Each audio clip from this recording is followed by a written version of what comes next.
Shosho, guys, welcome back to Speaker Now. I'm Silo Boy Taylor DJ. So today we are doing a Christmas edition of Speaker Now. So since the album review, Kamaskandi from Insizwa Semnambi to Menzi. So Menzi, ngibone lapha indaba ukuthi ube i-artist lamaskandi elihamba phambili ngama-numbers Spotify. So ama-numbers akulonyaka leyo. So I think wenze kahle kakhulu album yakhe le ngonyaka ondlule and ibidlala kakhulu bitrenda kakhulu ku TikTok. So I think before ngiqala nje mhlawumbe ukwenza i-review ngasho ngithi I think uyibambile lento ka-digital because indlela a-interacta ngayo ngabantu ku-digital nendlela akanama-fans ngayo especially ngoba ingoma zakhe eningi sikhuluma ngomjolo sikhuluma ngothando and I think abantu besifazane zibathinta kakhulu and ibona abantu abadominate kakhulu ku-playlist yamaskandi when it comes to i-digital. So nje bengifuna ukuthi ngimrecommende-ke but i-album iphumile ihloko se-album ibizwa namagqubu. Udumile ngokuba namakhava athe phecelezi laphana nakulonyaka akaphuxanga ikhava yakhe nayo laphana ugqoka amabhijama nje uhlezi enza into efani laphana uMenzi. I think enye futhi into emathrethela abantu because makuphuma album kaMenzi so trend cover because abantu bazobe bekhuluma ngecover yakhe but ke nje ngizoduma la ingoma ezimbala kulezi engizwile ziningi because album ingoma zi15 and kulezi ingoma lezi engizwile khona ingoma esindlule i-million because i-album ino 2 weeks kuphela iphumile but khona ingoma leyana ikhuluma ngenye insizwa etrenda kakhulu laphana ku TikTok ibizwa ngoSkinkile laphana. So uMenzi ke wenze ingoma wayibiza ngegama lakhe nayo le futhi I think bekuyi-idea rice laphana uthi acreate abantu nokuthi ingoma isheshe ibe popular. So leyo ngoma ngithema ngilalela ngayizo ukuthi okay actually ingoma ikhuluma ngoSkinkile but indlela ebhalwe ngayo abantu abaningi bayakuyona beya laphana kuSkinkile and indlela aka-creative ngayo nendlela nje akagude ngayo when it comes to songwriting uMenzi. I think iyo lento emenza ukuthi mhlambe kwabanye amaskandi ethi ukuhluwa because into yakhe ithe ukuhluwa yena. So leyo ngoma leyo ikhuluma ngomuntu esifazane lapha nothi mina bafika bonke kimi bethi basingile. So mabefika kumina basobe ngikemjuleni so msana ukuthi ngithatha amadoda abantu. So nje I think uMenzi umkhulumeli abantu besifazane laba amabhedi because ikhona le ngoma yakhe etrenda kakhulu last year ukuthi ufuna ngoba nithi ngiyamadodeni na afuna yini ngiwayeke because yibona sobeza kumina. So I think nje uMenzi uyabasupport kakhulu abantu besifazane laba abangaphathanga kahle yabo. So nje umbono wami nami leyo khona enye ingoma ibizwa nge-rap time laphana leyo ngoma le deep kakhulu and inomlayezo oqinile. I think abantu abaningi kumele bethi ukulalelisisa kahle leyo. Ngithemba ngilalela ngakhumbula isinto story because there was one time I think it was 2020 after it was 2020 December sisemnambithi laphana kwaMthandi laphana khona umunye umshado ngangiphelezela umngane nami laphana ehambisa sound system komunye umshado and safika kuthiwa kubhukha uMenzi uzoperforma lapha emshadweni and mangibone isima ekusona le time because the time ilonyaka ayenengoma khona top 10 Ukhozi FM Song of the Year but wayeseyivukane laphana. So nje ngiyikhumbula imoto ehamba ngayo laphana ubonza akusahlaganiselwa but indlela abantu basemnambithi abamsupporta ngayo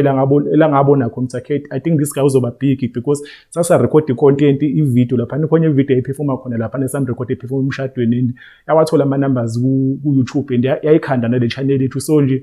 ngihlezi ngigrateful bangibona uMenzi especially bese ngimbona esenza kahle because ngeke ngambona laphana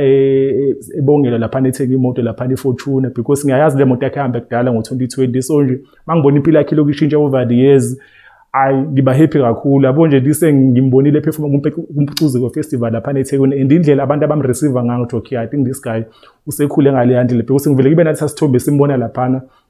isakhuluma ngama-rap time laphana because even though enengoma edlale emsakazweni but wayesafika so impilo yakhe isishintshe kakhulu. So mangizwa leyo ngoma leyo ngivele ngacabanga khona because I think nami siyamazi uMenzi la kaphuma khona. So nje ngephi ukumbona esela but ke sikhona ezinye ingoma khona ingoma ethi uSibali I think omunye futhi usisi uyakhala uthi kulo December mangibuya hayi akeke uSibali engibuye naye laphana. So yabona mina nje umuntu ozalwa nosisi abaningi ngiyayazi ke lento ngoDecember aboSibari usisi mhlawumbe mayefika uzosifika noSibari kube khona uSibari omusha. So shuthi kulonyaka ibhuntshile uSibari uthi akekho ingoma lesho njalo. Khona enye ingoma ethi uMaqondana ethi uzomthola mhlawumbe uMaqondana wakho usemthatha mhlawumbe usemnambithi but emthatha ngiyakhala ngihlala ngakhona emthatha akekho umuntu onomaqondana laphana umjolo wakho uRaf ngelenye indlela but nje iyazi ishe nendawo eningi naseBergville ngeke ngayizwa ukuthi mhlawumbe uMaqondana wakho useBergville mhlawumbe possible mangiboneni basekhona abambalwa abantu abasaphila ke. So umbono wami kodwa nami lo angiyilo khona enye ingoma engithinte kakhulu laphana mhlawumbe izogcina sengenza ngikhuluma nento engafuna ukukhuluma ngazo but ithi le ngoma ke sayiqala esikoleni yana. So umjolo lona oqala esikoleni ukuthi sayiqala esikoleni so ayikho into ezohlukanisa nayo. So high school abangifunda khona nami ngeke aba nomjolo wabo lo strong kanjalo ngithi mina akekho umuntu ozohlukanisa and I think abantu abebedlela umuntu kwabantu esasifunda nabo nothisha bethi nizohlukana after school. So ukhona nje laphana umakhumalo wami nami angijoyina lapha high school sineminyaka siyibambile ke but ke after school life happened. So mangizwa la ngoma nje vele ngiyangowisa ingoma kaMenzi laphana but imnandi kakhulu ihlangene kakhulu nje le production yakhona ihlangene kakhulu and ungabona ngama credits abantu ade bekubona ade bedlala mhlawumbe ubass guitar nento eningi but i-album yakhona ibalance kakhulu inesigqi laphana imnandi nje kakhulu le ngoma le. Khona enye ingoma ethi X ka 4 years laphana yo inhlekisa kakhulu ke lo because akhona lo ma X la ukuthi noma sikuhlukene but lo yakhomba ukuthi ngangajoyina nobani because akekho umuntu mhlawumbe omunye kuyajolana naye mhlawumbe uku standard sakho so iloko ikhombile so umenza ukhuza lo nto ukuthi ayibo sekweze kuphela iminyaka emingaki lo ngithi ngi-X yakho abasekho yena abanye abafika mhlawumbe ubakhombe umuntu lo ikhombile ethi hayi no bani we-X yami so kuyenzeka lokho ukuthi mhlawumbe uqhuzuke la ujula mhlawumbe umuntu ongekho kuleague yakho hayi yokhomba yozongena emgodini ke lo ikhombile ethi u-X yakhe ke so leyo ngoma leyo enye nayo ingoma engizwile ehlangene ezinye ingoma ezimnandi khona ama instrument laphana enye ingoma ekuthiwa isiponono laphana ihlangene kakhulu njengoba ngisho ukuthi abantu abadidile le album le hayi no bathatha isikhathi sabo ihlangene nje so I think i-album kaMenzi I know ilento edesilindele mina ngayinikeza bafethu 10 top 10 anginamona bafethu ingoma semnambithi imile kulonyaka abantu basemnambithi basimele kumaskandi because noma afika izolo naye usimele lunyaka wonke but I think i-album kaMenzi ihlangene kakhulu abantu abazobedlala ingoma begoduka bebakhaya bazobehamba ngal-album kaMenzi le ngiyagaranta lapho and izoyenza kakhulu kuma numbers ngonyaka ozayo because abantu abaningi mhlawumbe bazokhitcha apha kuyona ngonyaka ozayo especially la abalalela kakhulu music ko YouTube na ko Spotify because abantu babhizi uDecember babhizi nento zabo but baqala unyaka I think ngenzeka again makuphela unyaka last year ephume futhi number 1 kuma artists ahamba phambili ngama numbers ku Spotify because as I said i-fan base eningi kaMenzi abantu besifazane la okuyibona abalalela uMaskandi ngempela emafonini amajita awulalela uMaskandi nani but ngesikwazi ubandlula because obviously we are outnumbered baningi kunathi and ibona